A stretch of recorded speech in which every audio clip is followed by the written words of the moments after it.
ஆண்டவரே, கர்த்தர் யாரோ ஒருத்தரிடத்துல நேருக்கு நேரு கர்த்தர் பேசுகிறார். இல்லை, நீ இழந்ததெல்லாம் திரும்ப வரும் மகனே, மகளே, நீ இழந்ததெல்லாம் திரும்ப வரும். உன்னை கர்த்தர் கீர்த்தியும் புகழ்ச்சியுமாய் கண்டிப்பாக வைப்பார். கர்த்தர் உங்களை மேன்மையாக வைப்பார். கர்த்தர் உங்கள் தலையை கண்டிப்பாக ஒரு நாள் நிமிர பண்ணுவார். ஆமேன். ஆனால் கர்த்தருக்கு தேவை, நான் கர்த்தருக்கு தேவை. நான் இருந்தால் தான் அந்த இடத்துல நிற்க முடியும். நான் இருந்தால் தான் அந்த இடத்துல சாட்சியாய் வாழ முடியும். கர்த்தர் சொல்லுகிறார், உன்னை குறித்து நான் நோக்கம் வைத்திருக்கிறேன். உன்னை கெடுக்க, உன்னை அழிக்க சத்துரு எடுக்கிற முயற்சிகளை இப்பொழுது கடிந்து கொண்டு, இயேசுவே, கைகளை உயர்த்தி, அப்பா, என்னை நன்றாய் வைத்துக் கொள்வதற்கு எனக்கு பலன் தாரும் என்று கேளுங்க. ஸ்தோத்திரம், ஸ்தோத்திரம். என் பிள்ளைக்காக என்னை நான் அழித்து விடக் கூடாது ஆண்டவரே. என்னுடைய கடனுக்காக நான் என்னை அழித்து விடக் கூடாது ஆண்டவரே. என்னுடைய தோல்விக்காக என்னை நான் அழித்து விடக் கூடாது. என்னுடைய ரிஜெக்ஷனுக்காக நான் என்னை அழித்து விடக் கூடாது. இந்த உலகத்தில் இருக்கிற எதற்காகவும் என்னை அழிக்காமல் என்னை பாதுகாக்கக்கூடிய ஒரு கிருபையை சத்தமாய் ஜெபிங்க. ஹல்லேலூயா, ஹல்லேலூயா. என்னை அழிக்காதபடி, என்னை அழிக்காதபடி, என்னை நான் கெடுத்து விடாதபடி ஆண்டவரே, என்னை நான் ஒதுக்காதபடிக்கு இப்பொழுது அந்த பலன் எனக்கு கிடைக்கட்டும், அந்த சத்துவம் எனக்கு கிடைக்கட்டும். அப்படிப்பட்ட ஒரு மன தெளிவு ஒவ்வொரு பிள்ளைகளுக்கும் இப்பொழுது இயேசுவின் நாமத்தில் உண்டாகட்டும்.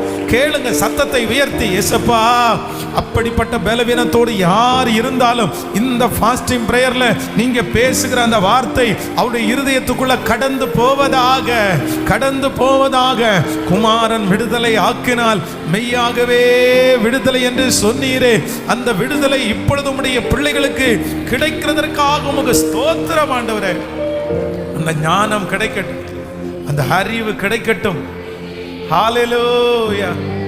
சூழ்நிலை எல்லாம் எதிரானதோ, சுற்றத்தார் உன்னில் பகையானாரோ. சூழ்நிலை எல்லாம் எதிரானதோ, சுற்றத்தார் உன்னில் பகையானாரோ. வல்லவர் உனக்குள்ளே இருக்கின்றார், பலகரம் தாங்குவர் கலங்காதே, பலகரம் தாங்குவர் கலங்காதே. எனக்குள்ளே என் இயேசு என்றும் பெரியவர். பாடுவோம், விசுவாசத்தோடு பாடுவோம். பெரியவர். நம்பிக்கை இல்லா நிலையானதோ, விசுவாசம் உன்னில் குறைவானதோ. நம்பிக்கை இல்லா நிலையானதோ, விசுவாசம் உன்னில் குறையானதோ. அற்புதர் உனக்குள்ளே இருக்கின்றார், அதிசயம் செய்வார் கலங்காதே, அதிசயம் செய்வார் கலங்காதே. எனக்குள்ளே இயேசப்பா சொல்லிட்டே, என் இயேசு என்றும் பெரியவரே. மதுரமான வாழ்வு கசப்பானதோ, ஒளி வரும் நேரம் இருளானதோ. மதுரமான வாழ்வு கசப்பானதோ, ஒரு நேரம் இருளானதோ. ஜீவனுள்ள தேவன் இருக்கின்றார், யாவையும் செய்வார் கலங்காதே, யாவையும் செய்வார். கைகளை மேல தட்டி சொல்லுங்க பார்க்கலாம். ஆடிக்கொண்டே ஆடிக்கொண்டு சொல்லிட்டேன் விசுவாசத்தோடு. praise the Lord.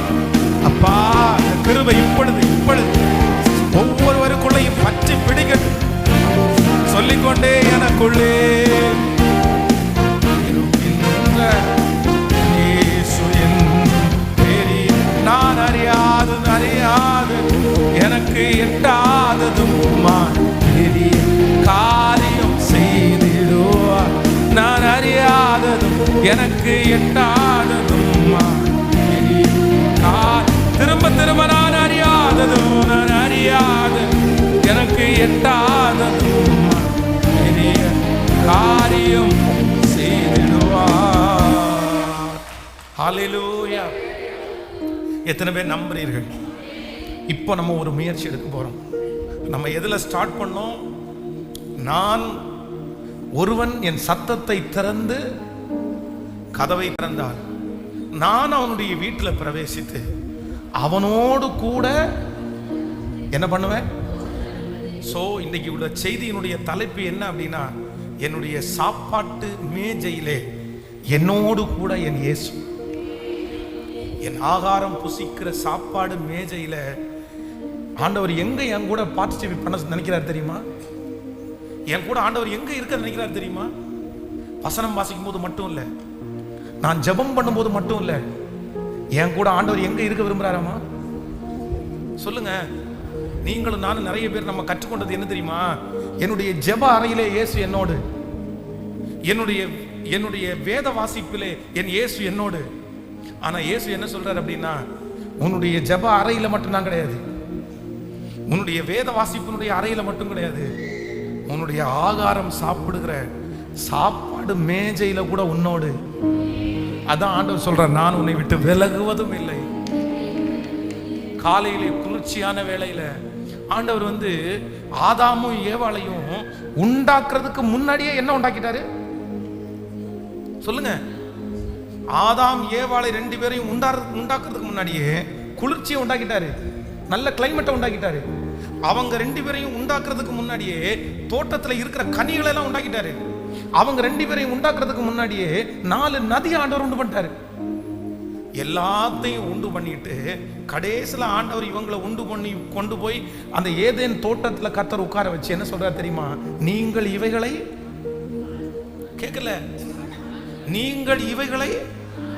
Brother sister, என்னுடைய அன்பு தகப்பனை தாயே, எதுவும் நம்மளை ஆண்டு கொள்ளக்கூடாது, எதுவும் நம்மளை ஆண்டு கொள்ளக்கூடாது. ஆண்டவர் நம்மளை எதுக்கு வச்சிருக்கிறாருன்னா, நம்ம தான் என்ன பண்ணணும்? நம்ம நிறைய பேர் இன்னைக்கு மனுஷங்களை ஆளுகை செய்யற மாதிரி நினைச்சிட்டோம். இல்ல, வேற நிறைய ஆளுகை செய்து பயமும் திகிலும் அவமானங்களும் ரிஜெக்ஷனும் இதெல்லாம் நம்மளை ஆளுகை செய்து இல்ல, நம்ம தான் அதை ஆளுகை செய்யணும். அப்போ என்னுடைய சாப்பாட்டு மேஜையிலே என் கூட இருந்து உன் கூட நான் சாப்பிடுவேன் அப்படின்னு கர்த்தர் சொல்றாருன்னா, என்னுடைய ஆவிக்குரிய வாழ்க்கையில எனக்கு காண்பிக்கிற அக்கறை மட்டும் இல்ல, எதுலயும் அக்கறை காமிக்கிறாரு.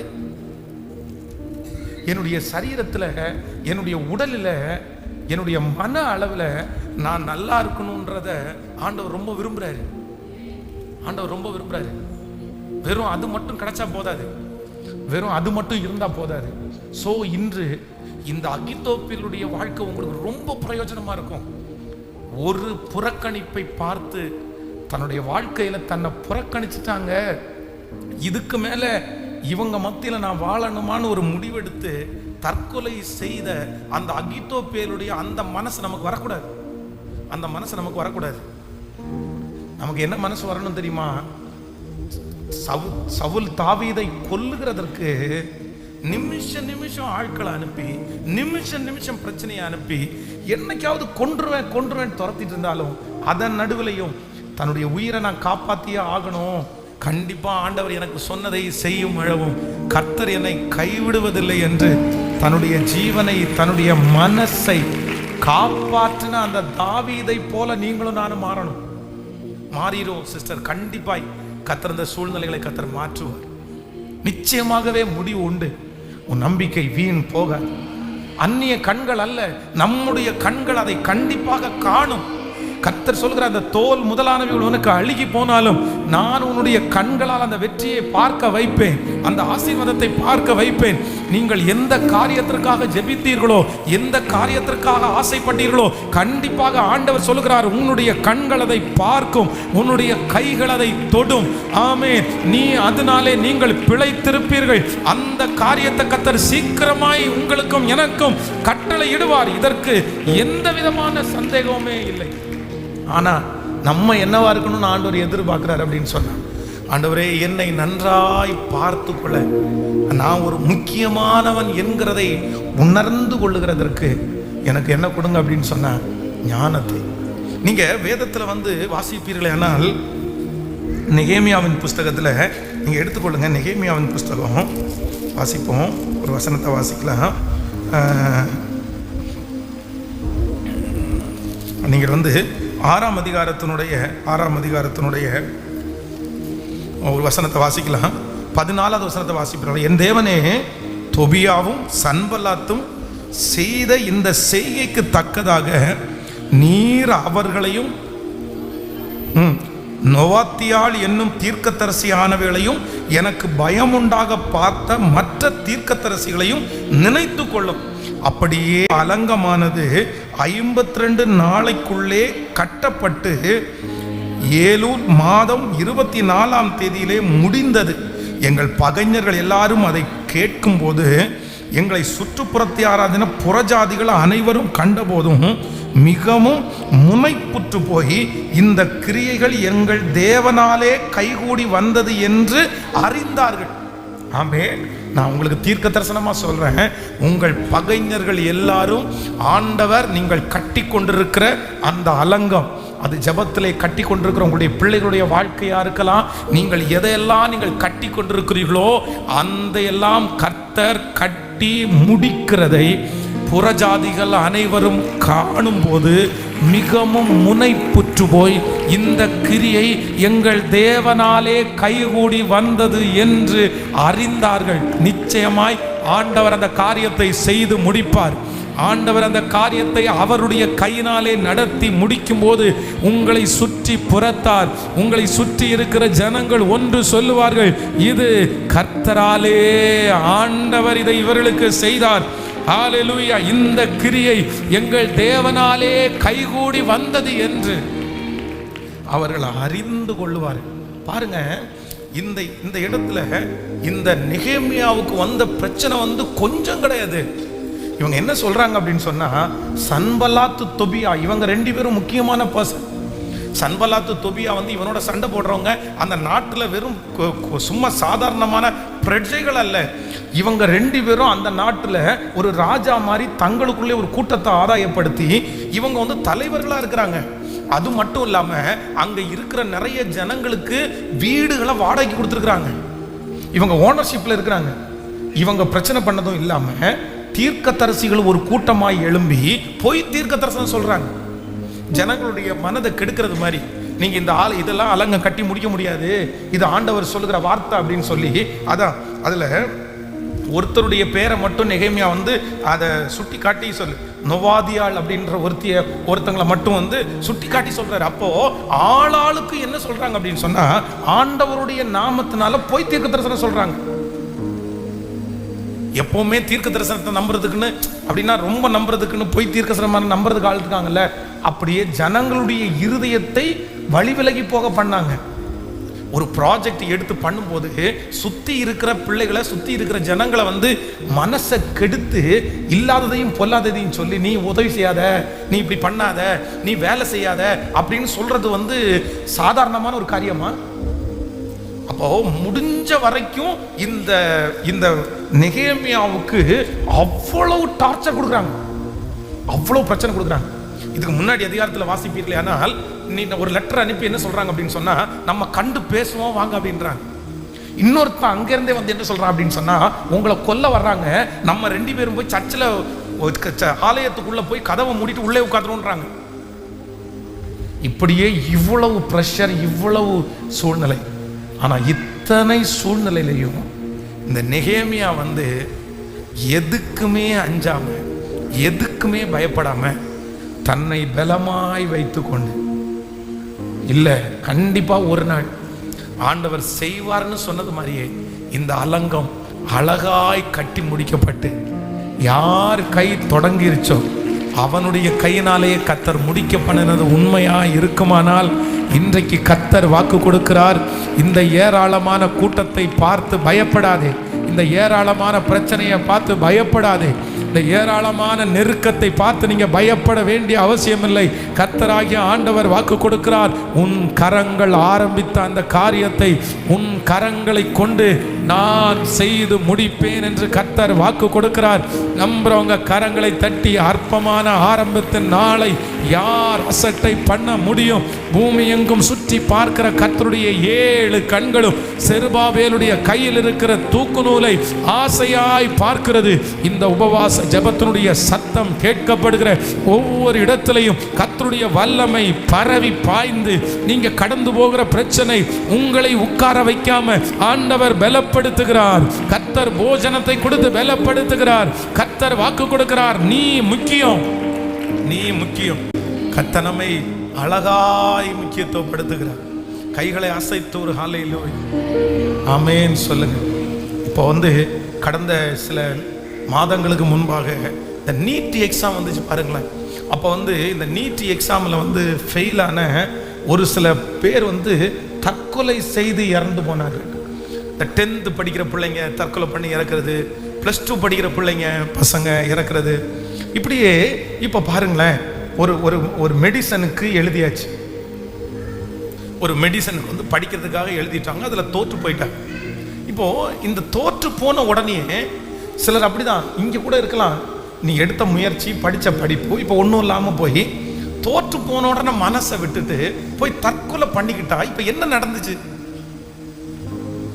எத்தனை நாள் நம்முடைய போட்டோவை வச்சு எத்தனை நாள் கவலைப்படுவாங்க, எத்தனை நாள் துக்கப்படுறது.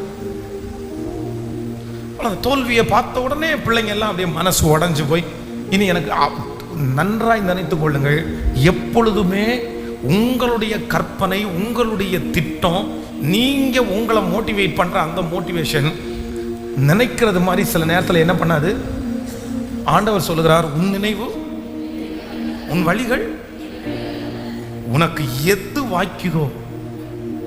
நான் உன்னை ஸ்டார்ட் பண்ணேன், நான் உன்னை பிளான் பண்ணேன், நான் உன்னை திட்டம் போட்டேன், அது எனக்கு நடக்கலை, அது எனக்கு வாய்க்கலை.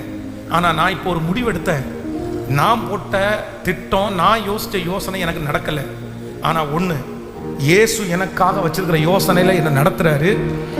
நான் என்ன செய்யணுமோ அதை இதில் நான் செஞ்சு ஜெயத்தை பார்த்துட்டு, எனக்கு எந்த காரியத்தை கர்த்தர் வாய்க்க பண்ணுகிறாரோ அதை நான் செய்து விட்டு போகிறது தான் ஆசீர்வாதம்.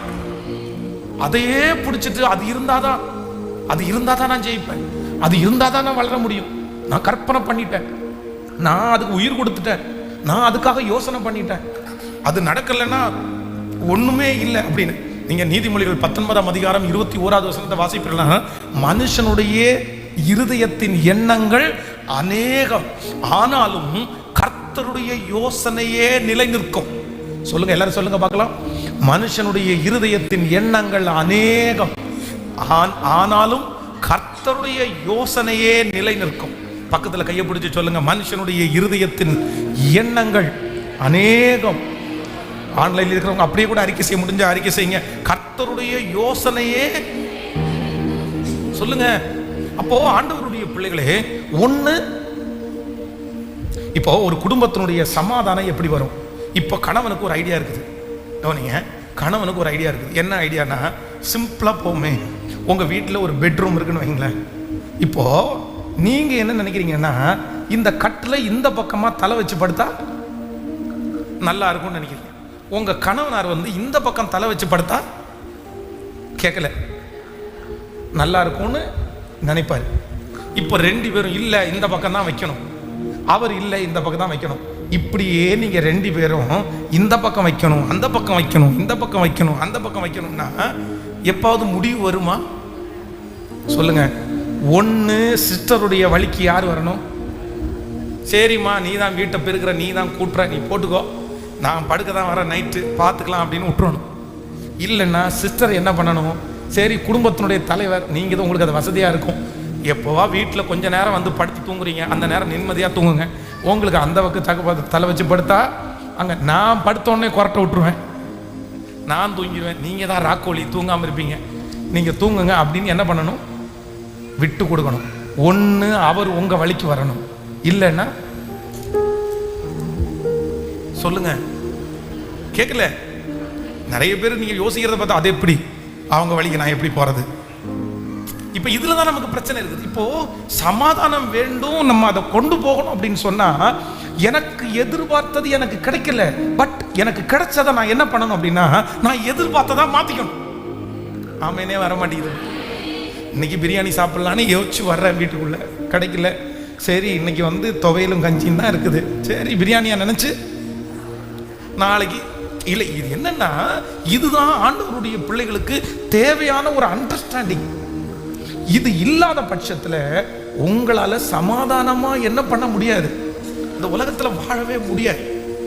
இப்போ ஆண்டவர் என்ன சொல்றாருன்னா, மனுஷனுக்கு தோன்றுகிற யோசனை அநேகம். உங்களுக்கு 1 மணி நேரத்துக்குள்ள நீங்க இந்த பகல் சொப்பனம் பார்க்குறாங்க பாருங்க, பகல் சொப்பனம் பாருங்க. இந்த எப்படி பார்ப்பாங்க தெரியுமா, இந்த நிறைய இந்த டிவியில எல்லாம் சில பாடல்கள் எல்லாம் போடும்போது பார்த்தீங்க அப்படின்னா ஒரு பாட்டுக்குள்ளே கோடீஸ்வரர் ஆகிடுவான். பார்த்தீங்களா, இந்த முன்போதெல்லாம் நான் வந்து அதை ரசிக்கப்படுறதுக்கு முன்னாடியெல்லாம் வந்து நிறைய வந்து சினிமாங்களை பார்க்கும்போது பார்த்தீங்கன்னா ஒரே பாட்டில் இப்போ தொடக்கத்தில் அவர் என்ன பண்ணார், பிச்சைக்காரனாக இருப்பார். ஒரு பாட்டுக்கு ஸ்டார்ட் பண்ணும்போது அவர் வந்து ஒரு என்ன சொல்கிறது, வண்டிக்கு இப்போ 2 வீலர் மெக்கானிக்கல் பண்ணுறாருன்னு வைங்களேன், அவ்வளோதான்.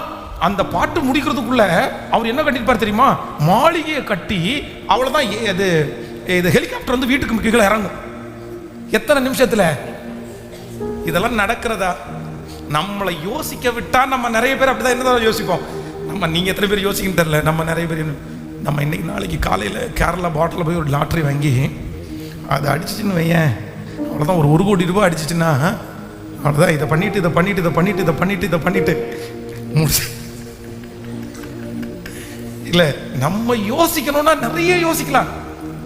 மனுஷனுடைய யோசனை திரளாக இருக்கிறது. நாளைக்கே நம்ம பெரிய ஆளாயிரணும், நாளைக்கே நம்ம நின்றோம். ஆனா வாழ்க்கை என்கிறது நம்மளை அப்படி என்ன பண்ணாது, கொண்டு போகாது. அதனாலதான் ஆண்டவர் என்ன சொல்றாரு அப்படின்னா, மனுஷனுடைய யோசனை இல்லை, என் யோசனைகள் நிற்கும் என்று கர்த்தர் சொல்லுகிறார். நீதிமொழிகள் 16ஆம் அதிகாரத்தினுடைய 9வது வசனத்தை வாசிப்பீர்களே, ஆனால் மனிதனுடைய இருதயம் அவனுடைய வழியை யோசிக்கும், அவனுடைய நடைகளை உறுதிப்படுத்துகிறவரோ. சத்தமா சொல்லுங்க, என்னுடைய யோசனை யோசிக்கும், அவருடைய வல்லமை என் நடைகளை உறுதிப்படுத்தும் என்று நான் நம்புகிறேன். என்னை உறுதிப்படுத்துகிறவர் கர்த்தர், என்னை நிலைநாட்டுகிறவர் கர்த்தர். ஆண்டவரே, நான் நினைத்தது, நான் எதிர்பார்த்தது, நான் திட்டம் போட்டது, நான் யோசித்தது எல்லாமே எனக்கு ஃபெயிலியரா வந்து நின்றாலும் என்னை அழைத்தவர், என்னை நடத்துகிற பாதையிலே சந்தோஷமாய் நான் கடந்து போகிறேன். கர்த்தர் எனக்கு வைத்திருக்கிற பாதையில மகிழ்ச்சியாய் போவேன். அந்த நான் நினைத்த பாதையில போகிறதற்கு எவ்வளவு வெற்றி எனக்கு கிடைக்குமோ, கர்த்தர் எனக்கு நியமித்திருக்கிற பாதை நான் நினைத்தது போல் இல்லாவிட்டாலும் நிச்சயமாகவே அதைவிட பெரிய வெற்றியை இந்த பாதையிலே நான் கண்டுகொள்ளுவேன் என்று விசுவாசிக்கிறவர்கள் கரங்களை நன்றாய் தட்டி, நல்ல கரங்களை தட்டி praise the Lord. கர்த்தர் உங்களை நடத்துகிற வழி ஆச்சரியமாய் இருக்கும். இதிலே கர்த்தருடைய அற்புதத்தை நீங்கள் பார்ப்பீர்கள். இது காலதாமதம் ஆனாலும் இதிலே ஆண்டவருடைய மிராக்கிளை உங்களுடைய கண்கள் காணும். இது ரொம்ப அழகா இருக்கும், இது ரொம்ப வெற்றியா இருக்கும். அந்த பாதையில நான் மட்டும்தான் போவேன், ஆனா இந்த பாதையில என்னோடு கூட கர்த்தரும் சேர்ந்து பிரயாணம் பண்ணுவார். ஹல்லேலூயா. இப்போ ஒரு தீர்மானம் எடுங்க, ஆண்டவரே நான் ஒன்றை உங்களுடைய சமூகத்தில் அர்ப்பணிக்கிறேன். என்னுடைய யோசனைகள், என்னுடைய தீர்மானங்கள், என்னுடைய எண்ணங்கள் எல்லாம் இப்பொழுது மூடப்பட்டு கிடக்கிறது மாதிரி நான் ஃபீல் பண்ணுறேன். எதுவுமே நடக்கலை, நான் நினச்சது மாதிரி எதுவுமே கிளியராக வரல. ஆனால் ஒன்று, உங்களுடைய பாதைக்கு என்னை அர்ப்பணிக்கிறேன்னு வாக்கு கொடுங்க. கர்த்தர் உங்களை பயன்படுத்துறதுக்கு வல்லவராக இருக்கிறார். மோசே வந்து வேதம் சொல்லுகிறது, சின்ன வயசுலேயே ஆண்டவர் அவனை வேறு பிரித்தது மாதிரியே அவனுக்குள்ள வந்து ஒரு பெரிய தாக்கம் ஒன்று இருக்குது. உன் இளம் வயதின் பக்தியையும் நீ வாழ்க்கைப்பட்ட போது உனக்கு இருந்த நேசத்தையும் நான் அறிந்திருக்கிறேன். மோசைக்கு வந்து வேதம் சொல்லுது, அநித்தியமான பாவ சந்தோஷங்களை அனுபவிக்கிறதை பார்க்கலும் தேவனுடைய பிள்ளைகளோடு சேர்ந்து துன்பத்தை அனுபவிக்கிறதையே தெரிந்து கொண்டான். இஸ்ரவேல் ஜனங்களை காப்பாற்றணும், இஸ்ரவேல் ஜனங்களை கொண்டு போகணும் அப்படின்ற எண்ணம் வந்து மோசைக்கு வந்து 80 வயசுல இல்லை. எப்போ வந்துச்சு? சின்ன வயசுலேயே வந்துருச்சு. அவன் பார்வோனுடைய அரண்மனையிலே வளர்க்கப்பட்டாலும் அவனுடைய மனசு யார்கிட்ட தான் இருக்குது? இஸ்ரவேல் ஜனங்களிடத்துல தான் இருக்குது. இந்த ஜனங்களை அடிக்கிறத அவனால பார்த்துட்டு சும்மா இருக்க முடியல.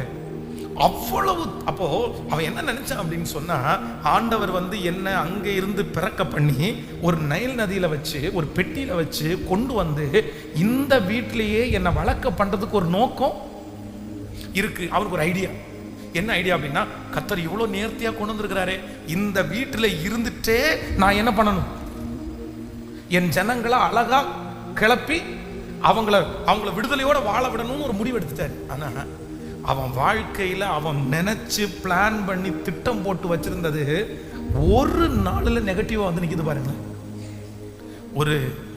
ஒரு எபிரேயனை ஒரு எகிப்தியன் அடிக்கிறத பார்த்து இவனுக்கு கோபம் வந்து அந்த எகிப்தியனை ஒரு அடி போடும்போது அந்த எகிப்தியன் இவனுடைய பலம் தாங்க முடியாம இறந்துச்சான்.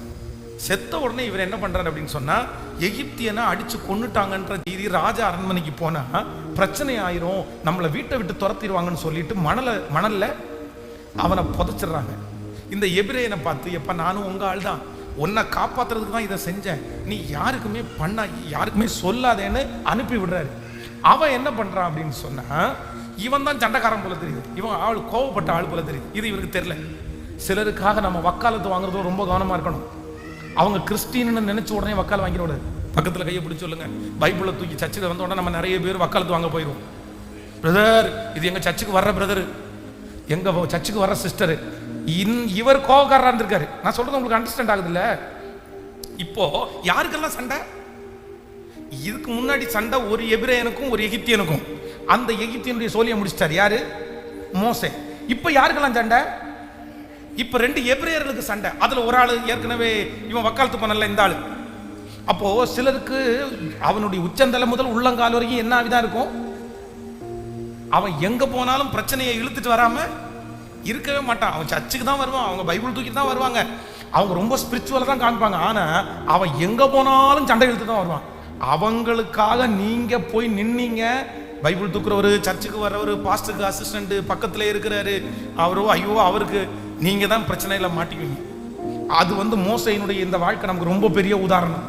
இப்போ இவங்க 2 பேர் எகிப்தியனை அடிச்சிட்டு இருக்கிறத பார்த்த உடனே மோசே போய் கேட்கிறாரு, டேய் ஏன்டா இப்படி பண்றீங்க, ஒரு எகிப்தியனும் உன்னை அடிக்கிறத பார்த்துட்டு எனக்கு மனசு தாங்கல, இப்போ உங்க சகோதரருக்குள்ளே நீங்க சண்டை வரலாமா அப்படின்னு. இப்போ சப்போர்ட் பண்ணது யாருக்கு? இந்த எபிரேயனுக்கு. இவன் சொல்லாதேன்னு சொன்னது இவங்கிட்ட. இப்ப பாருங்களேன், சிலர் காரணமே இல்லாம போய் சிக்கிறாங்க பாருங்களேன். இதான் சிலருக்கெல்லாம் உதவி செய்ய போனீங்க, 50 தான் உங்க வாழ்க்கை. கேட்கல, பாஸ்ட் இப்படி சொல்றாருன்னு நினைக்காதீங்க. இல்ல, சிலரை என்னதான் நீங்க டெவலப் பண்ணணும்னு நினைச்சாலும் அவனுக்காக செலவு பண்ற ₹1 கூட உங்களுக்கு லாபமா இருக்கு. இந்த குடிகாரங்க இருக்காங்க பாருங்களேன், கையில காசு இல்லைன்னா என்ன பண்ணுவாங்க நினைக்கிறீங்க? காசு இல்லைன்னா அப்படியே வந்து இறந்துட்டு நிற்பாங்க. குடிக்கிறேன்னு சொல்ல மாட்டான், என்ன பண்ணுதுன்னுவா? கேட்கல, பசிக்குதுன்னு. நம்ம பசிக்குது அப்படின்னு கேட்டோன்னா நம்ம இறக்கம் பண்ணி சேர்றதை வச்சுக்கோன்னா அவன் கால் எங்க தான் போகும், அவ்வளவுதான், அவங்கால அங்கதான் போகும். அதனால சிலருக்கு இரக்கம் பாராட்டுகிற விஷயத்துல நீங்க ரொம்ப கவனமா இருக்கணும். சிலர் ஊர் முழுக்க கடன் வாங்கி ஒருத்தருடைய கடனை ரெடி பண்ணலான்னு நினைப்பாங்க. அது இப்போ வந்து 2 பேரும் சண்டை போட்டிருக்காங்க. உடனே இவன் போய் சொல்றான், இந்த மாதிரி நீ பண்ணலாமா அப்படின்னு கேட்கிறான். கேட்ட அடுத்த நிமிஷத்திலேயே யாருக்கு சப்போர்ட் பண்ணாரோ இந்த எபிரேயன், உன்னை பற்றி தெரியாதா, நேற்றுக்கு தானே ஒருத்தனை அடிச்சு கொண்டேன், போட்டு கொடுத்தானா, அவ்வளவுதான். இப்ப அவன் சந்தோஷமாயிட்டான். அவனுக்கு எந்த பிரச்சனையும், சண்டை போட்டது அவன், கொல்றதற்கு காரணமா இருந்தது அவன், எல்லாமே அவன். பலிகாடு யாரு? மோசைக்கு பயம் பிடிச்சிருச்சு. ஐயோ, காரியம் வெளியே சத்தம் போட்டு வர சொல்றான், அது அப்படியே பரவிடும்ல. ஒரு எகிப்தியனை கொன்னுட்டான். அது நல்லா கவனிங்க, என்னுடைய கண்களால் பார்த்துக்கிறேன். கடன் வாங்கி ஒருத்தருக்கு கொடுத்துட்டாங்க, 2 பேரும் வந்து தன்னுடைய பிள்ளைகளை ஒரே ஸ்கூல்ல படிக்க வைக்கிறாங்க. ஒரே ஸ்கூல். இந்த ஸ்கூல் அப்பா அம்மா வந்து இந்த பிள்ளைகளால ஃப்ரெண்ட்ஸ். இவங்க ரொம்ப நெருக்கமா பழகின உடனே, அக்கா இந்த மாதிரி வந்து ஒரு சின்ன பிரச்சனை, கொஞ்சம் கடன் வாங்கி கொடுக்க முடியுமான்னு கேட்டா, இந்த சிஸ்டர் வந்து கடனை வாங்கி பணத்தை அவங்களுக்கு கொடுக்குறாங்க. 2 பேரும் ஒரே ஸ்கூலுக்கு வர்றாங்க. இந்த அம்மா வந்து அந்த டைமுக்கு கடன் கொடுத்த காசு கேட்குது, இவங்க கொடுக்கல. இல்லை எங்கள் கணவனார் அனுப்பல அப்படின்றாங்க. இவங்க இந்த கடன்காரங்களுக்கு முன்னாடி நின்று மனசு வெறுத்து போய் உடம்பு ஒல்லியாகி தன்னுடைய கார் லோன் கட்ட முடியாமல் அதை தூக்கிட்டு போய் பைக்கில் வந்துட்டு இருக்காங்க. ஆனால் கடனை வாங்கி கொடுத்த அந்த லேடி ஜில்லுன்னு ட்ரெஸ் பண்ணி முகம் ஃபுல்லாக மேக்கப் பண்ணி அப்படியே காரை திறந்து வந்து அப்படியே நிற்கிது. இந்த எப்படி அது எரியும் நெஞ்சு, எவ்வளோ கஷ்டம். சப்போர்ட் பண்ணது யாருக்கு? அவங்களுக்கு கடனை வாங்கி கொடுத்துட்டு இன்னைக்கு இவங்க 2 பேரையும் பார்த்தா இந்த அம்மா உடம்பெல்லாம் போச்சு. அப்படியே நான் கண்ணார பார்த்ததை சொல்றேன். ஐயோ, அந்த மாதிரி நிலைமையெல்லாம் யாருக்குமே வரக்கூடாதுங்க. எவ்வளோ கஷ்டம் தெரியுமா? ஆனால் இந்த மாதிரி கடன், கவனிங்க, இந்த கடன் வாங்குறவங்களுடைய கடனுக்காக நான் ஜெபம் பண்றேன். ஆனால் ஒரு நினைக்க, யாரையும் ஏமாத்தணும்னு நினைக்காதீங்க. கடனை அவ்வளோ தூரம் வாங்கிட்டு எப்படி கடன் கொடுத்தவரை நீங்க மிரட்டலாம்? நீ மட்டும் எனக்கு இப்படி பண்ண, நான் போலீஸ் போயிடுவேன், அங்கே போயிடுவேன், இங்கே போயிடுவேன், இப்படி பண்ணுவேன், அப்படி பண்ணுவேன். கை நீட்டி கடன் வாங்கிட்டோமா? கடன் வாங்கினவன் யார் உங்களுக்கு கடன் கொடுத்தாங்களோ அவங்களுக்கு அடிமைன்னு பைபிள் சொல்லுது. ஒரு ஒரு சாஃப்டான ஒரு மாறுத்திரம் கண்டிப்பா தந்துடுறாங்க, கண்டிப்பா செஞ்சிடறாங்க. அதான் நீதிமொழிகள் 22:26 சொல்கிறது, கையடித்து உடன்பட்டு கடனுக்காக பிணைக்கப்படுகிறவர்களில் ஒருவன் ஆகாதே. இன்னொரு டைம் 26 எல்லாரும் எடுங்க, எல்லாரும் எடுங்க. 22 அதிகாரம் 26 நீதிமொழிகள் 22:26. இப்போ கையடித்து உடன்பட்டு கடனுக்காக பிணைக்கப்படுகிறவர்களில் ஒருவன் ஆகாதே. செலுத்த உனக்கு ஒன்றும் இல்லாதிருந்தால் நீ படுத்திருக்கும் படுக்கையும் அவன் எடுத்துக்கொள்ள வேண்டியதாகுமே. இப்போ வந்து கவனிங்க, எல்லாரும் இந்த சப்ஜெக்டுக்கு வந்துடுவோம். இப்போ 2 எபிரேயர்கள் வந்த உடனே இவங்க சண்டை போட்ட உடனே அவ்வளோதான், நியூஸ் வெளியே போயிடுச்சு. இப்போ வந்து தன்னுடைய திட்டம், தன்னுடைய பிளான் எல்லாம் சிதைக்கப்பட்டு எங்கே ஓடுறாரு? இனி எகிப்து இருக்க முடியாதுன்னு சொல்லிட்டு மீதியானுக்கு போயிடுறாரு. மீதியானுக்கு போகும்போது அங்கே என்ன அப்படின்னு சொன்னால், இவர் போய் என்ட்ரு ஆகும்போதே அங்கே என்ன நடக்குது அப்படின்னா, ஒரு மனுஷன், அவருடைய மாமனார் எத்தரோ, அவங்களுக்கு பிள்ளைங்க, இந்த பிள்ளைங்க எல்லாம் ஆடு மேய்க்கிறதுக்காக தண்ணி காமிக்கிறதுக்காக வர்றது. அங்கே ஒரு பெரிய போராட்டம் நடக்குது. அவங்கள்ட்ட மீட்டு இந்த பிள்ளைகளுக்கு ஃபஸ்ட்டு தண்ணி காமிக்கிறதுக்காக கொடுக்குறாரு. மாமனார் ஏற்றுக்கிறாரு, மூத்த பிள்ளையை திருமணம் பண்ணி வைக்கிறாரு. உடனே இந்த மோசம் என்ன நினச்சிட்டாருன்னா, அவ்வளோதான், நம்ம போட்ட எந்த திட்டமும் ஒர்க் அவுட் ஆகலை, முடிஞ்சிருச்சு. நம்ம வந்து பிறப்பு ரொம்ப நல்லா இருந்ததுனால நம்ம என்னென்னமோ கற்பனை பண்ணிட்டோம். ஆனால் நம்ம கற்பனை பண்ணது ஒன்றுமே நம்ம வாழ்க்கையில் நடக்கலை. அவ்வளோதான், போதும், நம்ம வாழ்ந்துட்டோம், ஒன்றும் இல்லை அப்படின்னு. ஆனால் வேதம் சொல்லுது, 40 ஆண்டுகள் தாண்டி உன்னுடைய திட்டம், தீர்மானம், எண்ணம் எதுவுமே வாய்க்காட்டாலும் நான் உன் மேலே வச்சிருக்கிற திட்டம் கண்டிப்பாக மாறாதுப்பா, கண்டிப்பாக மாறாதுப்பா. 40 இயர்ஸ் தாண்டி ஆண்டவர் மோசையை சந்தித்து, பாப்பா என் ஜனங்களை வழிநடத்துறதுக்கு உன்னதான் தெரிஞ்சுக்கிட்டேன். ஆனா அதுக்கு இடையில இந்த 40 வருஷத்துல இவர் என்ன பண்ணிட்டாரு? பக்கத்துல கையை பிடிச்சு சொல்லுங்க, மனசையே விட்டுட்டாரு. ஏன் மனசை விட்டாரு? ஏன் மனசை விட்டாரு? தான் நினைச்சது போல நடக்கலன்னு உடனே அதான், நான் இப்படி படிச்சு இப்படி போய் இங்கிருந்து அப்படின்னு நான் ஒரு தீர்மானம் போட்டு வச்சிருக்கிறேன். இப்போ இங்கிருந்து அவ்வளவுதான், இதுக்கு மேல என்னால என்ன பண்ண முடியல, அவ்வளவுதான், எல்லாமே அடைச்சிருச்சு. உடனே நான் என்ன நினைக்கிறேன் அப்படின்னா, இங்க என்னால போக முடியாதுன்னு நான் ஒரு முற்றுப்புள்ளியை வச்சுட்டு இங்கே உட்கார்ந்துருந்தேன். ஆனா ஆண்டவர் என்ன சொல்றாரு அப்படின்னா, நீ இங்கிருந்து இப்படிதான் போவ அப்படின்றதெல்லாம் வழி கிடையாது. நான் என்ன வச்சிருக்கேன், இங்கிருந்து இப்படியே கொண்டு போறது மாதிரி நான் ஒரு வழியை கத்தர் வச்சிருக்கிறார், கத்தர் டிசைன் பண்ணிருக்கிறார்.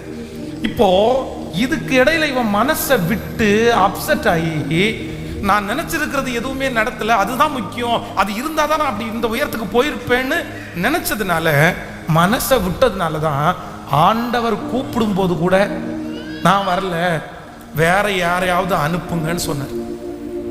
இந்த ஜெபத்தில் இருக்கிற ஆண்டவருடைய பிள்ளைகளே, ஒன்று ஆண்டவர் நினைக்கிறார், உங்களுடைய கற்பனையை விட, உங்களுடைய நினைப்பை விட, உங்களுடைய ஆயத்தத்தை விட நீங்கள் முக்கியம். உன் வழிகள் அல்ல, எனக்கு உங்களுக்கு கர்த்தருடைய வழிகள் கண்டிப்பாக இருக்குது. ஹல்லேலூயா. எத்தனை பேர் ஆமோதிக்கிறீங்க? என் பிள்ளையை குறித்து நான் ஒரு வழி வச்சிருந்தேன், அது நடக்கவே இல்லை. இல்லை, உங்க பிள்ளையை குறிச்சும் என் பிள்ளையை குறிச்சும் உங்க கர்த்தர் ஒரு வழியை வச்சிருக்கிறார். ஆண்டவரே, என்னுடைய வழி ஃபெயிலியர் ஆகும்போது நான் உங்க வழியை பிடிக்கக்கூடிய கிருபை எனக்கு தாங்க ஆண்டவர். கர்த்தர் நித்தமும் என்னை நடத்தி மகா வறட்சியான காலங்களிலும் என் ஆத்துமாவை நீளமுள்ளதாக்குற கர்த்தரை நான் ஆராதிக்கிறேன். அவர் எனக்காக ஒரு வழியை கர்த்தர் வைத்திருக்கிறார். ஓ ஹல்லேலூயா. காத்திரு, பொறுத்திரு, கர்த்தரை நம்பீர், காரியங்கள் வாய்க்க செய்வார். காத்திரு, பொறுத்திரு, காரியங்கள் வாய்க்க செய்வார். என் சார்பில் செயலாற்றுவார். இயேசு என் சார்பில் செயலாற்றுவார். காத்திரு, பொறுத்திரு, கர்த்தரையே. ஆமாப்பா, என் காரியங்களை வாய்க்க செய்யும் கர்த்தர். உன் வழியை கர்த்தருக்கு கொடுத்து விடு, அவரையே நம்பீரு. உன் வழியை கர்த்தருக்கு கொடுத்து விடு, அவரையே நம்பீரு. சொல்லுவோம், காரியங்கள் வாய்க்க செய்வார். என் சார்பில் செயலாற்றுவார். காரியங்கள் வாய்க்க செய்வார். என் சார்பில் செயலாற்றுவார்.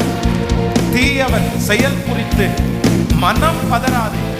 முல்லை போல உலர்ந்து, பூவை போல உதிர்ந்து இல்லாமல் போய்விடும். இப்போ கரங்களை தட்டி இந்த பாட்டை பாடும்போது, அவருடைய வழிகளில் என்னை நடத்துகிற கர்த்தர். ஆண்டவரே, நான் நினைச்ச பாதைகள் எல்லாம் தடைக்கற்கள் இருந்தாலும் நீங்க எனக்காக நியமித்திருக்கிற அந்த பாதையிலே என்னை அழைத்து செல்வதற்கு இப்பொழுது இந்த உபவாச ஜெபத்திலே கடந்து வருகிற கர்த்தர். ஸ்தோத்திரம். தீயவன் செயல் குறித்தே மனம், தீயவன் செயல் குறித்து மனம் பதறாதே. புல்லை போல் உலர்ந்து, பூவை போல் உதிர்ந்து இல்லாமல் போய்விடும். புல்லை போல் உலர்ந்து, பூவை போல் உதிர்ந்து இல்லாமல் போய்விடும். கைகளை மேல தட்டி, காத்தீரு, பொறுத்தீரு, கர்த்தரையே. அப்பா, காத்தீரு, பொறுத்தீரு, கர்த்தரையே நம்பி காரியங்கள் என் சார்பில் செயலாற்றுவார். இயேசு என் சார்பில்,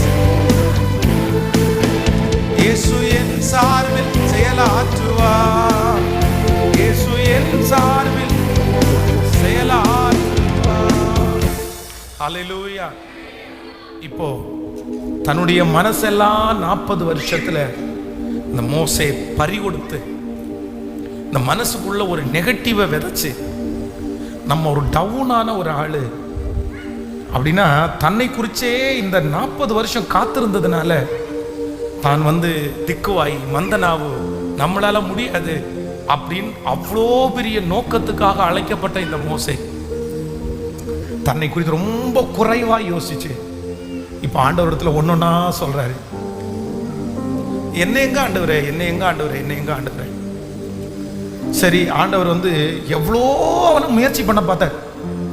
இல்லப்பா உன் மேல நான் வச்சிருக்க தரிசனம் உண்மை, உன்னை இதுக்காக தான் அழைச்சேன், நீ தான் வரணும், என்னென்னமோ சொல்லி பார்த்தேன். ஆனா மோசே எதுலையுமே கேட்கலன்றதுக்காக கடைசியில் ஆண்டவர் என்ன பண்ணார் அப்படின்னா, சரி ஓகே உனக்கு அவ்வளோ கஷ்டமா இருக்குன்னா யாரை வச்சுக்கோ, உன்னுடைய சகோதரன் ஆரோன் இருக்கான்ல அவனை வேணா உன் கூட வச்சுக்கிறியான்னு கேட்டார். ஆப்ஷனே இல்லாம ஆண்டவருக்கு வந்து ஆரோனை அவன் கூட வைக்கிறதுக்கு பிளான் இல்லை. திட்டம் யார் மேலதான்? மோசே மேலதான் திட்டம். உன்னை கொண்டுதான் நான் செய்வேன், உன்னை கொண்டுதான் இஸ்ரவேல் ஜனங்களை எகிப்திலிருந்து புறப்பாடு பண்ணுவேன். இது இப்போ உனக்கு கொடுத்த தரிசனம் கிடையாது. இது எப்ப கொடுத்த தரிசனம்? நீ தாயின் வயிற்றுல உருவாகும் போது கொடுத்த தரிசனம். அதனாலதான் அத்தனை ஆபத்து வந்த போதிலும் உன்னுடைய உயிரை காப்பாற்றி எந்த இடத்துல இருந்து மரணம் அறிவிக்கப்பட்டதோ அந்த இடத்துல உன்னை நான் வளர்த்தினேன், அந்த இடத்துல உன்னை வளர்த்தினேன். அவ்வளோ மிராக்கல் பண்ணி உன்னை கொண்டு வந்தேன். பட் இப்போ நீ வந்து ரொம்ப சோர்ந்து போயிட்ட, நீ நினைச்சது மாதிரி நடக்கலன்றதுக்காக நீ மனசை விட்டுட்ட. ஆனா நான் இப்போ உன் மேல வச்சிருக்கேன்னு சொன்னதுக்கு அப்புறம் புரியல. கவனிங்க, நீங்க ரொம்ப வந்து இந்த மாதிரி உங்களுடைய வாழ்க்கையில நடக்கிற சில சூழ்நிலைகளை பார்த்து உங்களையே நீங்க வந்து ரொம்ப வந்து உங்களை குறைச்சிட்டீங்கன்னா, ஆண்டவர் என்னதான் உங்களுக்கு வாக்குத்தத்தத்தை கொடுத்தாலும் ஒரு காலத்துல உங்களால நம்பவே முடியாத அளவுக்கு வந்துடும். இவனால நம்ப முடியல. இப்ப ஆரோனை கூட கூட்டிட்டு போன்னு வச்சுட்டாரு. இஸ்ரவேல் ஜனங்கள்ல பாதி பேரு வனாந்திரத்துல செத்து மடிகிறதுக்கு யாரு காரணமானா? இந்த ஆரோன் தான் காரணமே. என்ன செஞ்சான் ஆரோன்? என்ன பண்ண ஆரோன்? அவனுக்கு என்ன பார்ட்டு? ஒண்ணுமே கிடையாது. மோசையினுடைய வாயிலிருந்து புறப்படுகிறத அவன் சொன்னான். வேற அற்புதம் எல்லாம் யார் மூலமா தான் கர்த்தர் செஞ்சாரு? மோசையின் மூலமா தான் செஞ்சாரு. சோ இந்த ஜெபத்துல இருக்கிற யாரையோ ஒருத்தர் ஆண்டவர் தெளிவா பேசுறாரு. ஆண்டவர் சொல்றாரு, இல்ல உன்னுடைய யோசனை நடக்கல, முக்கியமானதை இழந்துட்டேன் அப்படின்னு நினைக்காத ஆண்டவருடைய பிள்ளைய. எதுவுமே எதுவுமே எதுவுமே இது இல்லைன்னா நான் செத்தேன், இது இல்லைன்னா நான் முடிஞ்சேன், இதுதான் என் வாழ்க்கையினுடைய வாழ்வாதாரம், இதுதான் நான் பிளான் பண்ணேன் அப்படின்னு நீங்க நினைச்சு அது கிடைக்குமோ கிடைக்காதோ விட்டு போயிருமோ பதட்டத்துல யார் இருந்தாலும் ஆண்டவர் இன்னைக்கு தெளிவா பேசுறாரு, இல்லவே இல்லை, நீ தான் எனக்கு முக்கியம், நீ மட்டும்தான் முக்கியம், நீ மட்டும்தான் முக்கியம். உன்னை நல்லா பார்த்துக்கோ, உன்னை சுகமா பார்த்துக்கோ, உன்னை பலத்தோட பார்த்துக்கோ, உன்னை உற்சாகமா வச்சுக்கோ, உங்களை தைரியமா வச்சுக்கோ, நிம்மதியா வச்சுக்குங்க, பீஸ்ஃபுல்லா வச்சுக்குங்க. சகலத்தையும் நான் திரும்ப கொடுக்கிற ஒரு நாள் உங்களுக்கு வரும் என்று கர்த்தராகிய ஆண்டவர் வாக்கு கொடுக்கிறார். இது உண்மைன்னு நம்புறவங்க கைகளை தட்டி அந்த பலத்துக்காக, எல்லா அந்த பலத்துக்காக சோர்ந்து போகிறவர்களுக்கு அவர் பலன் கொடுத்து சத்துவம் இல்லாதவருடைய சத்துவத்தை அவர் பெருக பண்ணுகிறார். கர்த்தர் ஆணித்தரமாய் வாக்கு கொடுக்கிறார், இல்ல நீதான் முக்கியம், நீதான் முக்கியம். உன் மனசை தளர விடாத, உன் சரீரத்தை தளர விடாத, உன்னுடைய யோசனையை நீங்க வீணடிக்க விடாதீங்க. கர்த்தர் சொல்லுகிறார், நீ மட்டும் சுகமா இருந்தால், நீங்க மட்டும் பலமா இருந்தால், நீங்க மட்டும் உடல் ஆரோக்கியத்தோடு இருந்தால் சகலவற்றையும் உனக்கு நான் திரும்ப தருவேன். நீ சகலத்தையும் திருப்பிக் கொள்ளுவாய், நிச்சயமாகவே முடிவு உண்டு. கர்த்தருக்கு காத்திருக்கிறவர்கள் புது பலன் அடைந்து கழுகுகளை போல தங்கள் செட்டைகளை அடித்து உயரே எழும்புவார்கள். அவர்கள் ஓடினாலும் இளைப்படையார்கள், நடந்தாலும் நல்ல கரங்களை தட்டி அந்த ஆவியினுடைய வல்லமை இப்பொழுது ஊற்றப்படட்டும். இந்த உபவாச ஜெபத்தில் ஊற்றப்படட்டும். ஒவ்வொருவர் மேலும் ஒவ்வொருவர் மேலும் ஸ்தோத்திரம் ஸ்தோத்திரம் ஸ்தோத்திரம். ஹல்லேலூயா ஹல்லேலூயா. எல்லாம் நிறைவேறும், எல்லாம் கைகூடி வரும், எல்லா தோல்விகளும் ஜெயமாய் மாறும். தோல்விகள் நம் தோற்று போவதற்கு அல்ல, தோல்விகள் கர்த்தர் நமக்கு கொடுக்கிற ஜெயத்திற்கு ஒரு மிகப்பெரிய அடையாளம். நீதிமான் 7 தரம் விழுந்தாலும் திரும்பவும் எழும்பி நிற்பான். இதனுடைய பெரிய அர்த்தம், நீ 7 தரம் விழுந்தாலும் திரும்பவும் எழும்பி நிற்க பண்ணுகிற கர்த்தரைத்தான் நீங்கள் ஆராதிக்கிறீர்கள். கர்த்தர் வாக்கு கொடுக்கிறார், உங்களை அழிக்கிறதற்கு சத்துரு முயற்சி எடுத்துட்டே இருக்கிறார். ஏன்னா நீங்க அழிஞ்சீங்கன்னா உங்க தரிசனம் உங்களோட அழிஞ்சிடும்.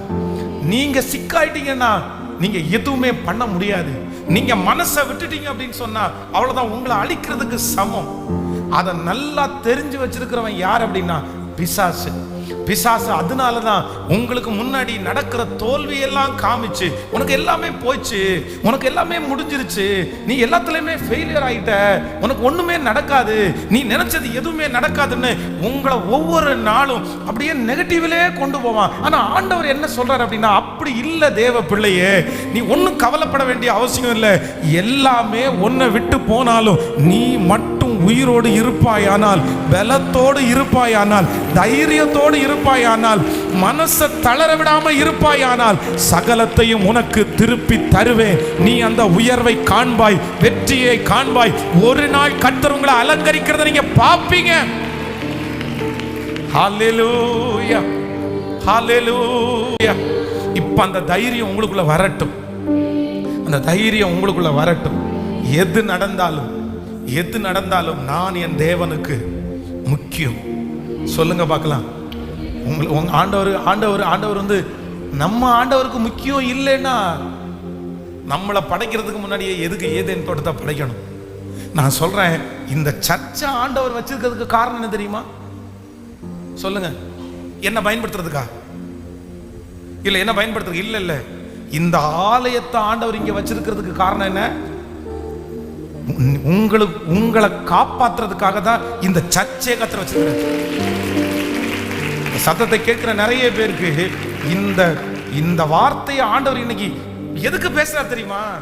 வேற எதுக்கும் இல்லை. அவருக்கு பெருமை சேர்க்கறது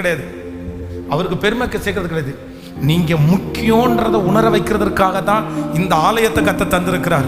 நீங்க முக்கியன்ற உணர பண்றதுக்கு தான் இந்த பாஸ்டர் இங்க கர்த்தர் வச்சிருக்கிறார். நீங்க முக்கியன்றத சொல்றதுக்காக தான் இந்த இங்க உள்ள எல்லாமே கர்த்தர் வச்சிருக்கிறார். அதனால நீங்க நம்மளை என்ன பண்ணிடக்கூடாது? உலகத்துல யாராவது ஒருத்தர் சாராயம் குடிச்சு தங்களுடைய சரீரத்தை கெடுத்தா நீங்க என்ன சொல்லுவீங்க? அவங்கள வந்து கொண்டாடுவீங்களா வச்சு? இன்னும் கொஞ்சம் குடிப்பா, சீக்கிரமா செத்துப்பா அப்படின்னு சொல்லுவீங்க? சொல்லுங்க. முட்டாளே, எதுக்கு இப்படி குடிச்சு திரியிற? எதுக்கு இப்படி குடிச்சு உடம்பு அழிக்கிற அப்படின்னு நம்ம அவங்கள பார்த்து திட்டுவோம். அவங்க சாராயம் குடிச்சு உடம்பு அழிச்சுக்கிறாங்க, நம்ம கவலைப்பட்டு உடம்பு அழிச்சுக்கிறோம். அவ்வளவுதான், ரெண்டும் ஒண்ணுதான். ஹலோ, அவங்க சாராயம் குடிச்சு உடம்ப அழிச்சுக்கிறாங்க, நம்ம துக்கப்பட்டு மன கவலைப்பட்டு யோசிச்சு உடம்பு அழிச்சுக்கிறோம். அவ்வளவுதான். நம்ம அவங்களும் ஒரு லிஸ்ட் தான். நம்மளை நல்லா வச்சுக்க வேண்டியது என்னுடைய கடமை. அதனாலதான் கர்த்தர் சொல்றாரு, நான் எங்க உன் கூட இருக்கிறேன் அப்படின்னா, உன்னுடைய சாப்பாட்டு மேஜையில் உன் கூட நான். ஸோ இந்த ஜெபம் முடித்து கொண்டு போகும்போது என்ன இருக்குதோ, ஒரு பிடி சாப்பிடும்போது கூட எப்படி சாப்பிடணும்னா, துக்கம் இருக்கும், சந்தோஷமா சாப்பிடணும். வருத்தம் இருக்கும். ஏன்னா உலகத்துல சில சொல்லுவாங்க, துக்கத்தோட சாப்பிட்டா உடம்புல கேட்கல. கண்டிப்பா தான். எப்படி இவ்வளவு கவலை, இவ்வளவு பாரத்தை தூக்கி தலையில போட்டு கஷ்டப்பட்டுனா எப்படி உடம்புல ஒட்டும் சாப்பிட்ற சாப்பாடு? கவலைப்படாம எப்படி பாஸ்டர் இருக்கிறது அப்படின்னு ஒரே வழியில கேட்டுடலாம். அதுக்கு பதிலே சொல்ல முடியாது. கவலைப்பண்ணா அதுக்கு சொல்ற ஒரே பதில், கவலைப்பட்டு என்னதான் அடைஞ்சீங்க? ஒரே ஆன்சர் மட்டும்தான் இருக்கு. சரி, என்ன நீ கவலைப்பட்டு என்ன கிடைச்சிச்சு? ஒன்றும் இல்லை. அப்போ ஒன்றும் இல்லாததுக்கே எது கவலைப்படணும்? ஃபினிஷ்ட், முடிஞ்சு. நீங்க வந்து அழுதுட்டே சாப்பிட்றீங்க, உங்க கணவன் திட்டிட்டு போயிட்டாரு, அழுதுட்டே சாப்பிட்றீங்க, ரொம்ப கஷ்டமா இருக்குது. மத்தியானம் அவர் சாயந்தரம் வர்றாரு, வந்த உடனே நீ மத்தியானம் சாப்பிட்ட, நான் அழுதுட்டே சாப்பிட்டேன் தெரியுமா அப்படின்னு சொல்றீங்கன்னு வைங்களேன். அப்படியாம்மா, அழுதுட்டே சாப்பிட்ட? என் தங்கம் அழுதுட்டா சாப்பிட்டுச்சு, என் செல்லம் அழுதுட்டா சாப்பிட்டுச்சு. ஐயோ வேணாமா, நீ எதுக்குமா அழுற? நான் அப்படி சொல்ல போறாரு. பிசா சார், எதுக்கு அழுத? ஏன் செத்து போயிட்டானா? உயிரோட தானே இருக்கிறேன், எதுக்கு சோற முன்னாடி வச்சுட்டு அழுது நடும்? ஒழுங்கா தின்னு தொல்ல வேண்டியது தானே. நம்ம அழுதாலும் என்னதான் வாங்க போறோம்? நம்ம அழுதோன்னு ஒருத்தர் நம்ம மேல இறக்கப்பட்ட அழாதீங்கன்னு சொல்றதுக்கு யாரும், ஏன் அழுதேன்னு கேட்கறதுக்கு தான் 4 பேர் இருக்காங்களே தவிர, நீ அழுதுட்டியான்னு கேட்கறதுக்கு கர்த்தரை தவிர வேற யாரும் சொல்லுங்க. ஆண்டவர் மட்டும்தான் ஏன் அழுற, ஏன் துக்கமா இருக்கிற, ஏன் வருத்தத்தோட இருக்கிறேன்னு அவர் ஒருத்தர் தான் நம்மளை பார்த்து கேட்கிறவர். வேற எல்லாரும் நம்மளை 2 நாள் சாப்பிடாம உடல்நிலை சரியில்லைன்னு வைங்களேன், என்ன சொல்லுவாங்கன்னு நினைக்கிறீங்க? 2 நாள் இது சாப்பிடாம உடம்பு நல்லா இல்லாம வந்துச்சு, சாப்பிட்டு உடம்ப தேத்துமா அப்படின்னு சொல்ல போறாங்க. ஏன் ஆக்கி வச்சிருக்கிற சோறை தின்ன வேண்டியது தானே? 2 நாள் தின்னாம ஏன் உயிரை வாங்கிட்டு இருக்குது? கழுத்தை அறுக்கிறதுக்குன்னே இது வந்திருக்குது. இனி உன்னை கொண்டு போய் ஹாஸ்பிட்டலான்னு அலையணும், தூக்கி திரியணும். ஏன் அதுக்கு இந்த சோறை தின்னுட்டு வீட்டில் இருந்திருந்தா அதுவும் கஷ்டம், இதுவும் கஷ்டம். இன்னும் கொஞ்சம் நம்ம மேல கரிச்சு கூட்டி நம்மளை கஷ்டப்படுத்துவாங்களே தவிர நம்ம மேல பரிதாபப்படுறதுக்கு யாருமே, நான் சொல்றேன், அப்படி இல்லாத உலகத்துல நம்ம ஏன் அப்படி வாழும்? நாம என்ன சொல்ல மாட்டேன் சொல்றது உங்களுக்கு புரியுதில்ல? நம்ம அப்படி இருந்து ஏதாவது ஒரு பிளஸ் ஒன்று இருக்குது. சரி, நம்மளை 4 பேர் பார்த்த உடனே ஐயோ அப்படியே உருகுறாங்கன்னா கூட சரி, அப்படி ஒரு இறக்கத்தை சம்பாதிக்கிறதாவது நம்ம அப்படியும் இல்லை. அப்புறம் ஏன் நம்ம அப்படி இருக்கணும்? நம்மளை ஏன் வருத்திக்கணும்? நம்மளை ஏன் கஷ்டப்படுது? என் கண்ணீருக்கு ஒரு மதிப்பே இல்லை, என்னுடைய உபவாசத்துக்கு ஒரு மதிப்பே இல்லை, என்னுடைய வருத்தத்திற்கு ஒரு மதிப்பே இல்லை. மதிப்பே இல்லாத ஒரு இடத்துல அதான் ஆண்டவர் சொல்றாரு, நீ உன்னுடைய முத்துக்களை எங்க போடுறாத.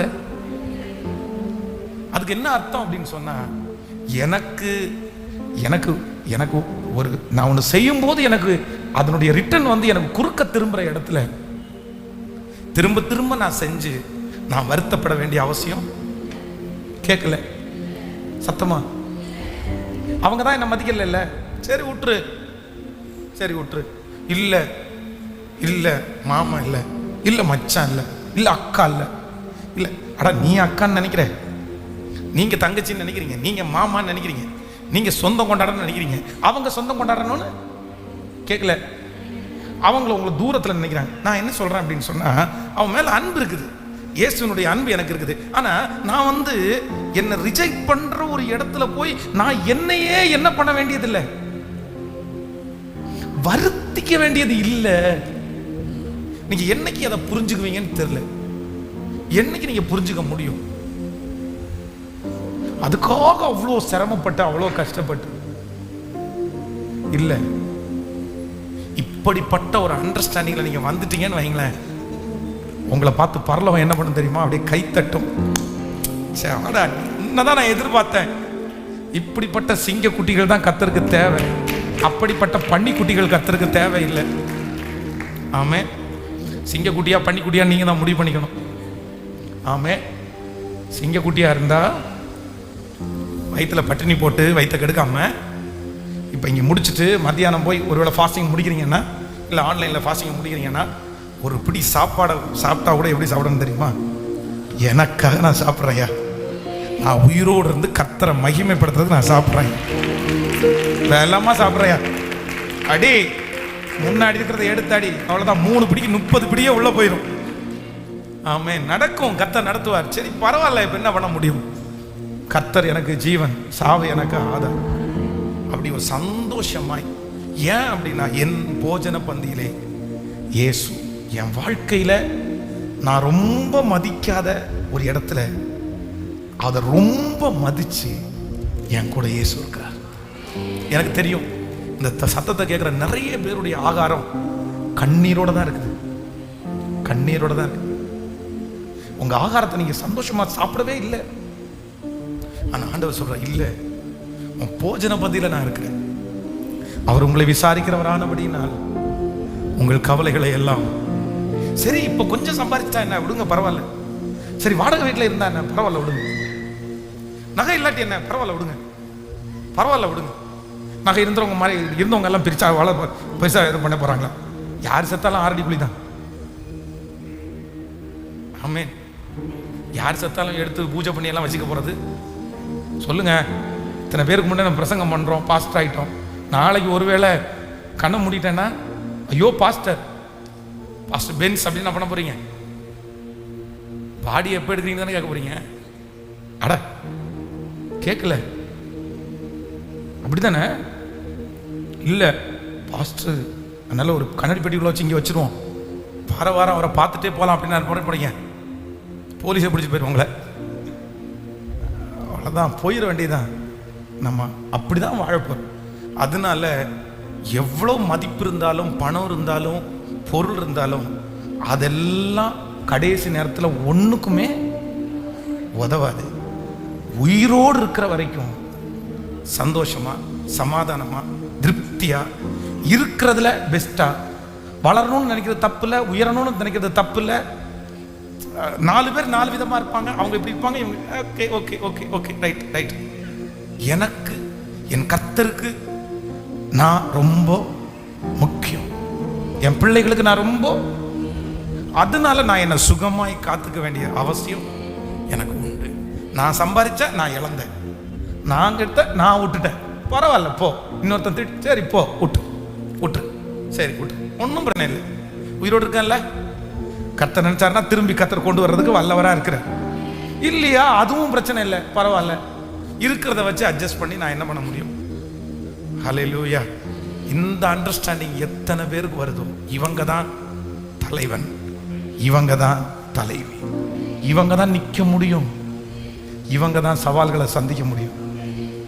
எழுப்பி நிற்கலாமா? நான் உன் மத்தியிலே உலாவி உனக்கு தேவனாயிருப்பேன். பிரசங்கி 8ஆம் அதிகாரம் 15வது வசனம். ஆகையால் நான் களிப்பை புகழ்ந்தேன், புசிப்பதும் குடிப்பதும் மகிழ்வதுமே அல்லாமல் சூரியனுக்கு கீழே மனுஷனுக்கு வேறொரு நன்மையும் இல்லை. சூரியனுக்கு கீழே தேவன் அவனுக்கு தந்த ஜீவ காலத்தில் அவன் பிரயாசத்தினால் அவனுக்கு நிலைத்திருக்கும் பலன் இதுவே. எல்லாரும் பைபிள் எடுங்க. ஆன்லைன்ல இருக்கிறவங்க கூட பைபிள் எடுங்க. ஒரு ஹோம்ஒர்க் உங்களுக்கு தர்றேன், உங்க எல்லாருக்குமே. அடுத்த வாரம் ஃபாஸ்டிங் ப்ரேயருக்கு வரும்போது இந்த ஒரு வசனத்தை மட்டும் 100 டைம் எழுதிட்டு வாங்க. ஸோ ஆன்லைனில் இருக்கிற ஆண்டவருடைய பிள்ளைகள் இந்த வசனத்தை ஒரு 100 டைம் எழுதி வாட்ஸ்அப் நம்பருக்கு ஃபோட்டோ எடுத்து அனுப்புங்க. கீழே ஒரு நம்பர் கொடுப்பாங்க, அந்த 666 அந்த நம்பர் கொடுப்பாங்க. என்ன வாசிங்க பார்க்கலாம். பிரசங்கி 8ஆம் அதிகாரம் 15வது வசனம். பிரசங்கி 8ஆம் அதிகாரம் 15வது வசனம் வாசிக்கலாமா? ஆகையால் நான் களிப்பை புகழ்ந்தேன், புசிப்பதும் குடிப்பதும் மகிழ்வதுமே அல்லாமல் சூரியனுக்கு கீழே மனுஷனுக்கு வேறொரு நன்மையும் இல்லை. சூரியனுக்கு கீழே தேவன் அவனுக்கு தந்த ஜீவிய காலத்தில் அவன் பிரயாசத்தினால் அவனுக்கு நிலைத்திருக்கும் பலன். ஆமென். கவனிங்க, இது ஸ்பிரிச்சுவலோட சம்பந்தப்படாது. ஆண்டவருக்குள்ள இருந்து, ஆண்டவருக்குள்ள பலப்பட்டு, ஆண்டவரை திருப்தியாக்கி, கர்த்தர் சமூகத்துல இருந்து களி கூறி, அந்த அனுபவம் பெரிய அனுபவம் அது இருக்கு. அதோட இது மேட்ச் பண்ண முடியாது. ஆனா இந்த உலக வாழ்க்கையில நம்முடைய மாம்சத்திற்கு மற்றவங்களுக்கு முன்னாடி நமக்கு நிலைச்சிருக்கிற நம்முடைய பிரயாசனத்தினால நமக்கு நிலைத்திருக்கிற பலன் என்னதான்? அவ்வளவுதான். இதான். இது தவிர வேற ஒன்றும் இல்லை. ஆமென். அதனால ஆண்டவர் சொல்றாரு, பிள்ளை இல்லாத மலடியே சந்தோஷப்பட்டு களி கூறு. பிள்ளைகள் இருக்கிற தாயை விட பிள்ளை இல்லாத அந்த தாய்க்கு நிறைய பிள்ளைகளாம். அதனால ஜெபிப்போம், ஆண்டவரத்துல கேட்போம். ஆனா நான் என்ன பண்ண மாட்டேன்னா அழிக்க மாட்டேன். எனக்குள்ள இருக்கிற இயேசு.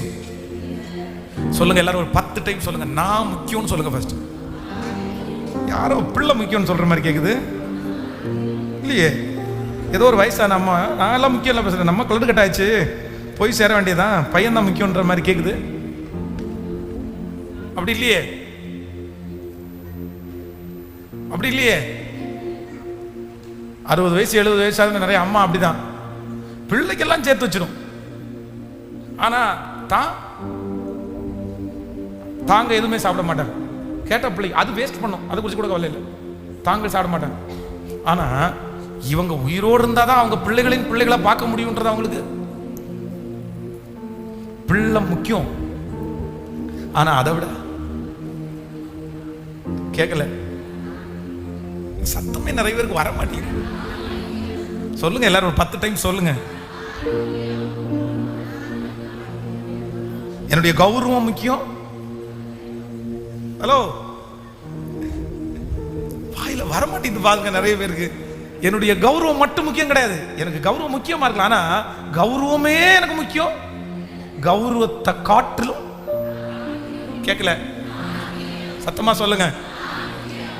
எனக்கு இது முக்கியம்தான், ஆனா இதை காட்டிலும் கேட்கல. எல்லாம் எனக்கு தேவைதான். பணம் எனக்கு முக்கியம், பணம் எனக்கு முக்கியம், ஆனா பணத்தை காட்டிலும் நான் முக்கியம். இந்த ஊழியம் எனக்கு முக்கியமா? ரொம்ப முக்கியம்.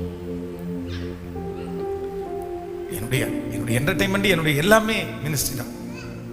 ஆனா இந்த சோர் இருந்தாதான் சொல்லுங்க. இல்லைன்னா எத்தனை வாரம் பார்ப்பீங்க? ஒரு வாரம் பாஸ்டர் பென்ஸுக்காக எதிர்பார்ப்பீங்க, 2வது வாரம் எதிர்பார்ப்பீங்க, 3வது வாரம் கூட எதிர்பார்ப்பாங்க ரொம்ப நேசமா இருக்கிறவங்க. 4வது வாரம் நீங்க வந்துட்டு சும்மா போயிருவீங்களா? வேற யாராவது ஒருத்தர் கொண்டு வாங்கய்யா. உண்மைதானே? ஹலோ, உண்மையா இல்லையா? ஏன்னா நீங்க எல்லாரும் பார்த்தா இல்ல பாஸ்டர், இல்ல இல்ல, உண்மையிலே அப்படிதான், உண்மையிலே அப்படிதான்.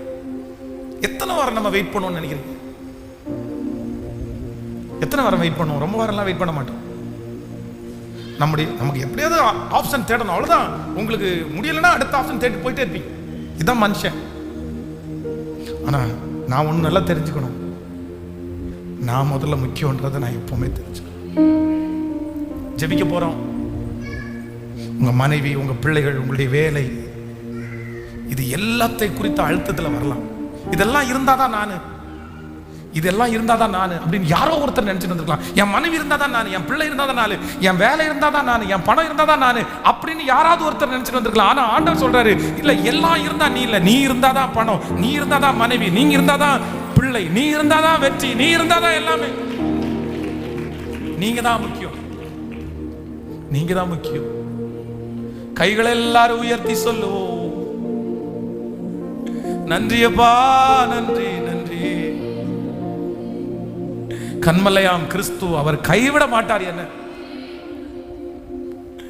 சொல்லுங்க, ஆண்டவரே, நான் பிழைத்திருந்து உங்க நாமத்தை மகிமைப்படுத்துவேன், நான் உயிரோடு இருந்து உங்க நாமத்தை மகிமைப்படுத்துவேன்.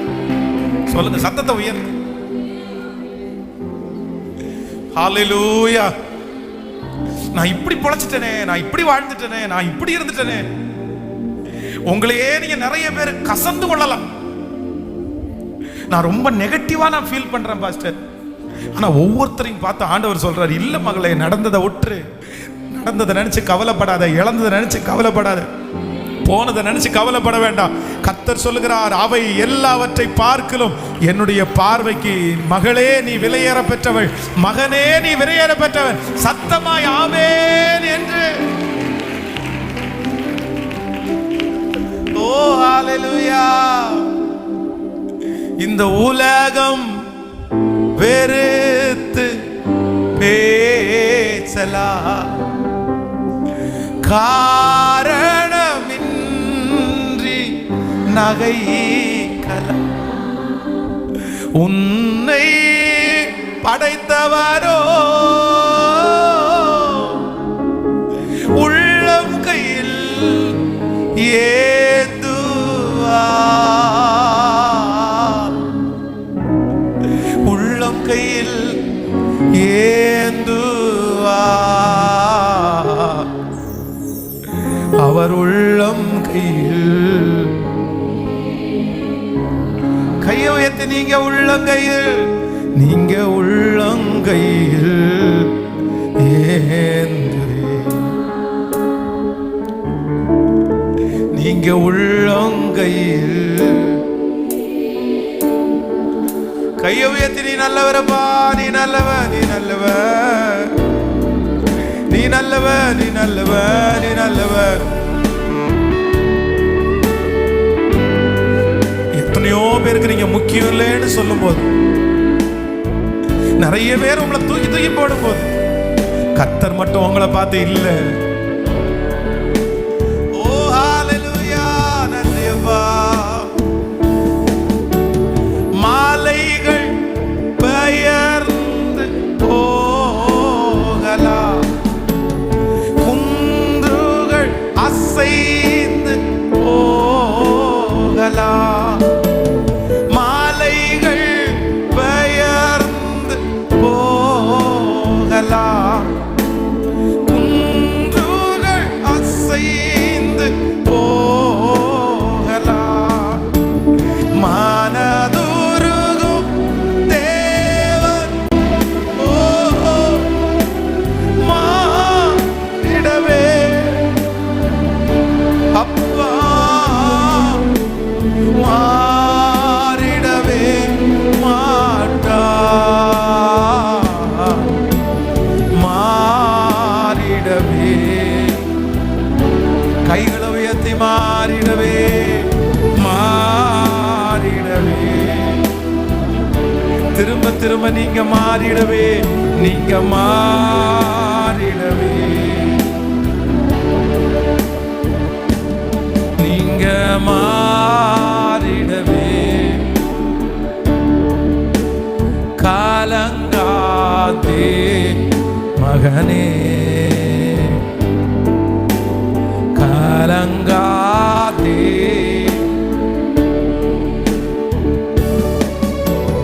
காலங்காதே. இயேசுவா, இயேசுவா, இயேசுவா. ஓ கண்மலையாம் கிறிஸ்து கைவிடவே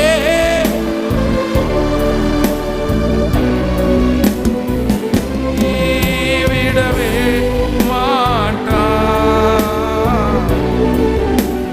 கைவிடவே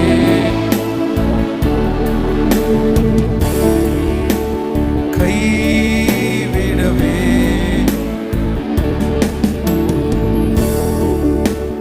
கைவிடவே